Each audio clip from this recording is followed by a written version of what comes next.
ভারতবর্ষের হায়দ্রাবাদ শহরের অন্যতম ঐতিহাসিক নিদর্শন গোলকুন্ডা ফোর্ট। ঐতিহাসিক যুগের স্থাপত্যশিল্পীদের নিখুঁত নমুনা, শব্দবিজ্ঞানের জাদু, মহাকালী জগদম্বা দেবীর মন্দির ও তার কল্পকথা। গ্রানাইট পাথরের দ্বারা নির্মিত এই দুর্গে রয়েছে আশ্চর্য বিজ্ঞানের কৌশল। পর্দার সাহায্যে এক একটি ঘর ছিল তাপ নিয়ন্ত্রক। শত্রুদের কাছে ছিল এটি একটি দুর্ভেদ্য দুর্গ। কোনো ক্রমে শত্রুপক্ষ এই গোলকুন্ডা ফোর্টের দুর্গের প্রবেশদ্বার অতিক্রম করলেও তারপর ভিতরে গিয়ে কোন পথে যেতে হবে তা ছিল গোলকধাঁধায় পরিপূর্ণ। প্রবেশদ্বার পার করার পরেও রাজমহল বা রাজদরবার যাওয়ার জন্য যে পথ, সেগুলি সহজে নজরে পড়তো না, কারণ সেগুলি এমনভাবেই তৈরি করা হয়েছিল। এই দুর্গের প্রবেশের জন্য ছিল 9টি প্রবেশদ্বার, যেগুলি বিশ্বস্ত প্রহরী দ্বারা রক্ষা পেত। এত কিছুর পরেও এই দুর্ভেদ্য দুর্গ কিন্তু ধ্বংসপ্রাপ্ত হয়েছিল। যার শুরু আছে তার শেষও আছে। ধ্বংসলীলার মূল কারণ হলো বিশ্বাসঘাতকতা। ষড়যন্ত্রের নায়ক ঔরঙ্গজেব আর বিশ্বাসঘাতকতার নায়ক আব্দুল খান পানিনি, যিনি একটি দরজা খুলে দিয়েছিলেন শত্রুপক্ষের জন্য। তবে এই দুর্গেই রয়েছে মোহাম্মদ কুলি কুতুব শাহ এবং হিন্দু নারী ভাগমতীর অমর প্রেম কাহিনী। আর এই ভাগমতীর জন্যই হায়দ্রাবাদ শহরের অন্য নাম ভাগনগর। আবার এই দুর্গেই রয়েছে বর্তমান চারমিনারের আসল নকশা। পারিজাত ওয়ার্ল্ড ট্রাভেলের নতুন বন্ধুদের জন্য বলি, গোলকুন্ডা দুর্গের গোলকধাঁধা প্রথম পর্বটি যদি না দেখে থাকেন, তাহলে প্লিজ চ্যানেলের প্লেলিস্টে গিয়ে প্রথম পর্বটি দেখে নিন, তারপর দেখতে থাকুন গোলকুন্ডা দুর্গের শব্দের মায়াজালের দ্বিতীয় পর্বটি। হাই ফ্রেন্ড, আমি কৌশিক ওরূপে পারিজাত, আর তোমরা দেখছো আমার চ্যানেল পারিজাত ওয়ার্ল্ড ট্রাভেল। এখন আমি দাঁড়িয়ে আছি হায়দ্রাবাদের গোলকুন্ডা ফোর্টে। ভিডিওটি দেখার পর যদি ভালো লাগে অবশ্যই লাইক, শেয়ার এবং কমেন্ট করতে ভুলো না। আর চ্যানেলে যদি নতুন হও প্লিজ সাবস্ক্রাইব করো, আর পাশে বেল আইকনটি অবশ্যই প্রেস করো। ওকে, থ্যাংক ইউ।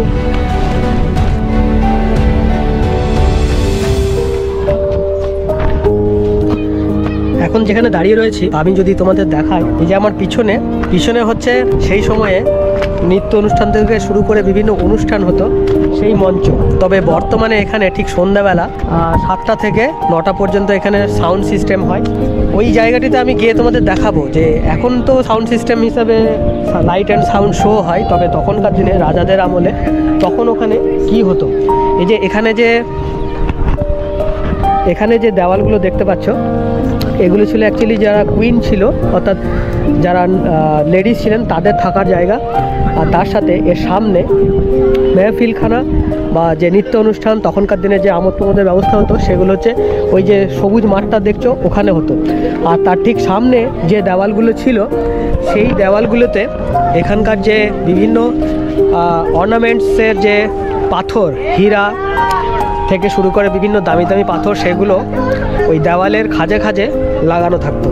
সেইগুলোতে কী হতো, তখনকার দিনে তো এখনকার মতো ইলেকট্রিসিটি ছিল না, তবে তখনকার দিনে যে ন্যাচারাল লাইটস, যে চিরাগ, তার আলো ওই দেওয়ালের মধ্যে যে মণিরত্ন খাঁজের মধ্যে বসানো থাকতো, তার থেকে আলো লাইট রিফ্লেক্টস হয়ে সেই জায়গাটিকে আরও দর্শনীয় স্থান হিসেবে বা একটা ঝলমলে পরিবেশের রচনা করত। আর সেখানে সেই মেহফিলখানাতেই বিভিন্ন আমোদ প্রমোদের ব্যবস্থা থাকতো। বুঝতেই পারছো তখনকার দিনে রাজারা কীভাবে তাদের আমোদ প্রমোদ করতেন, সেগুলো নিয়ে আমার কিছু বলার নেই। তবে যে সায়েন্সটা এখানে ইউজ করা হতো, যে অ্যাকুয়াস্টিক সায়েন্স, যে লাইটের সায়েন্স, সেগুলো সব কিছুই কিন্তু এই গোলকুন্ডা ফোর্টের চারিদিকেই কিন্তু তখনকার সেই পুরনো দিনেই কিন্তু ইউজ করা হয়েছিল। তো এই জায়গাটিতে যদি একবার আসতে পারো, সেই ইতিহাসের সাক্ষী কিন্তু তোমরা নিজে এসে তোমরা উপলব্ধি করতে পারবে, ছুঁয়ে ফেলতে পারবে সেই সমস্ত দিনের সমস্ত স্মৃতি। পারিজাত ওয়ার্ল্ড ট্রাভেলের রেকমেন্ড হলো, হায়দ্রাবাদ যদি কখনোই আসো অবশ্যই এই আইকনিক স্পট গোলকুন্ডা ফোর্টকে কিন্তু কভার করতে তোমরা ভুলবে না। বাকি যারা আসতে পারছো না তাদের জন্য তো পারিজাত ওয়ার্ল্ড ট্রাভেল সবসময় চেষ্টা করবে তাদের জন্য এই সমস্ত ভিডিও তুলে ধরা। তো প্লিজ সঙ্গে থাকো। যদি ভিডিওটি দেখার পর ভালো লাগে অবশ্যই লাইক, শেয়ার এবং কমেন্ট করতে ভুলো না। চ্যানেলে যদি নতুন হও প্লিজ সাবস্ক্রাইব করো, আর পাশে বেল আইকনটি অবশ্যই প্রেস করে আমাদের সঙ্গে সবসময় পাশে থাকার বার্তাটি তোমরা জানিয়ে দিও।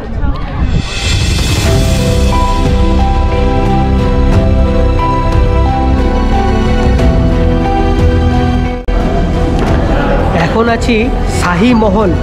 কুতুব শাহ বংশের আমলে এই গোলকুন্ডা ফোর্টের এই জায়গাটিতে শাহী মহল নির্মাণ করা হয়েছিল। তাদের যে রাজকীয়ভাবে থাকার জন্য যে মহলের দরকার হয়েছিল, সেইগুলি এই জায়গাটিতে নির্মাণ করা হয়েছিল। আমি যদি তোমাদের দেখাই, কীভাবে সাজানো ওপরের আর্কিটেকচার।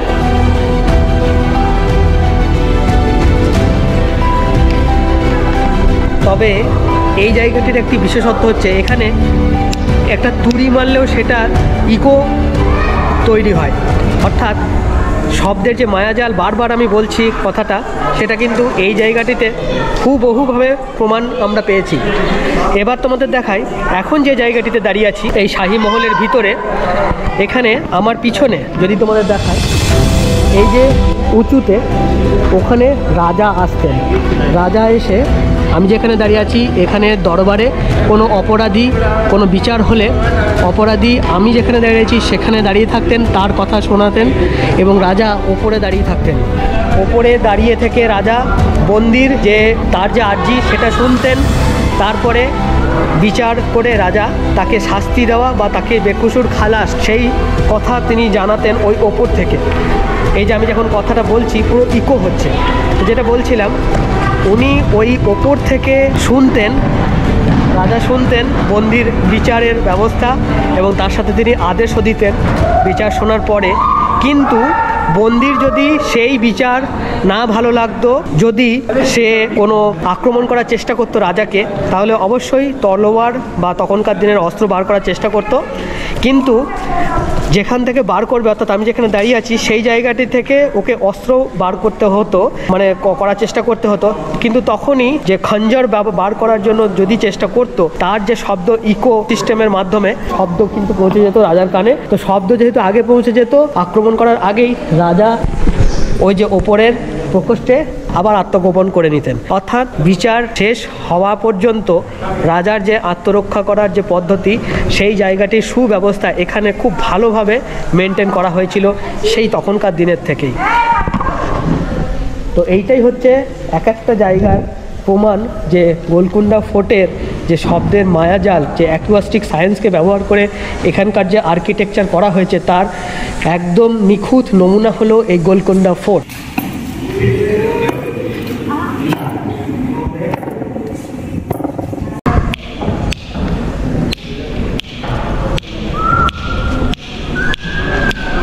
যত সেন্টার থেকে বাইরে বেরোবে ইকোর সাউন্ড কিন্তু কমে যাবে, আবার যখন সেন্টারে আসবে তখন ইকোর সাউন্ড কিন্তু বেড়ে যাবে।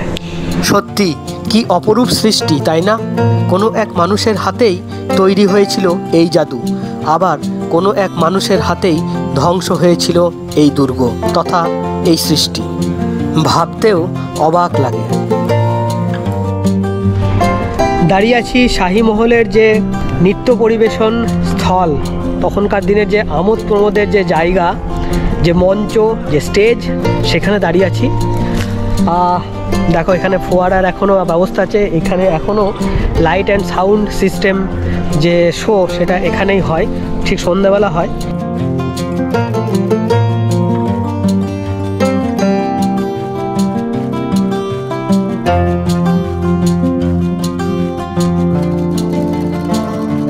কিন্তু তখনকার দিনের আমি তুলে ধরবো তখনকার দিনে কিভাবে এখানে যে আমোদ প্রমোদের ব্যবস্থা হতো, তখনকার দিনের যে মনোরঞ্জনের এন্টারটেনমেন্টের ব্যবস্থা ছিল সেটা। তো ওই যে মঞ্চ, ওই মঞ্চে তখনকার দিনে নর্তকীরা তাদের নৃত্য পরিবেশন করত। আর এই যে সামনে এখানে রাজারা সেগুলি শুনতো।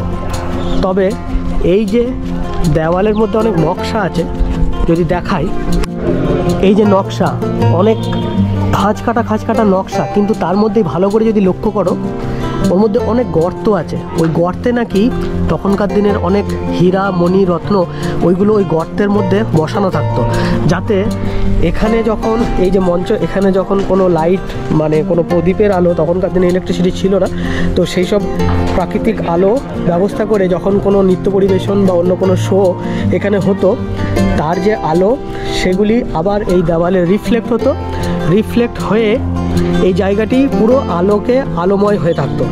তার ফলে এই জায়গাটিতে যে এন্টারটেনমেন্টের যে স্টেজ, যে মঞ্চ, তখনকার দিনের যে ন্যাচারালভাবে যে স্টেজ, যে নমুনা, যে এন্টারটেনমেন্টের যে জায়গা, সেটি এখানে খুব ভালোভাবে তারা খুব পুরনো দিন থেকেই সায়েন্সকে ব্যবহার করে কিন্তু এই জায়গাটিকে সাজিয়ে তুলেছিল। তো যতটা পারলাম চেষ্টা করলাম তোমাদেরকে বুঝিয়ে বলার। বাকি তো এখানে যদি আসো তবেই এগুলি ভালোভাবে তোমরা অনুভব করতে পারবে।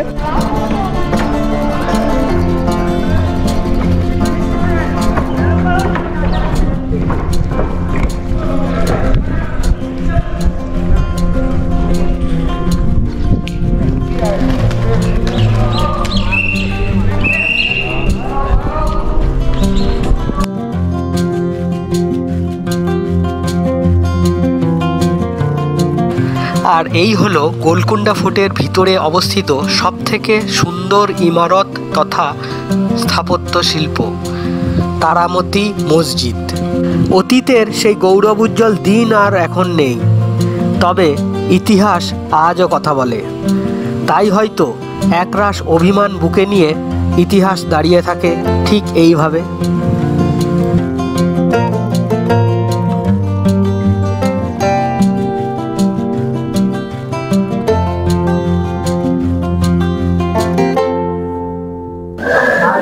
রাজা ছিল, সৈন্য ছিল, ঔরঙ্গজেব এখানে হামলা করে এই ফোর্টটির অনেক সৌন্দর্যই নষ্ট করে দিয়েছিল।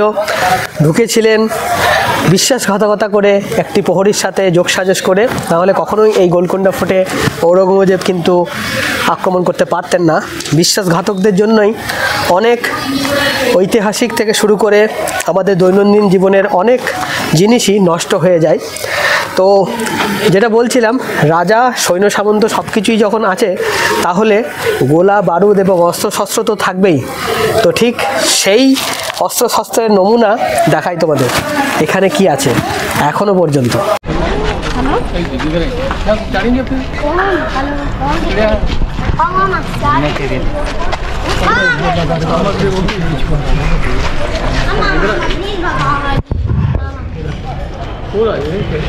এগুলো হচ্ছে গোলকুন্ডা ফোর্টের যে গোলা বারুদের যে কথা বলছিলাম, কামান তো তোমরা দেখলে, সেই গোলা বারুদের অস্ত্র ভাণ্ডার হচ্ছে এগুলো।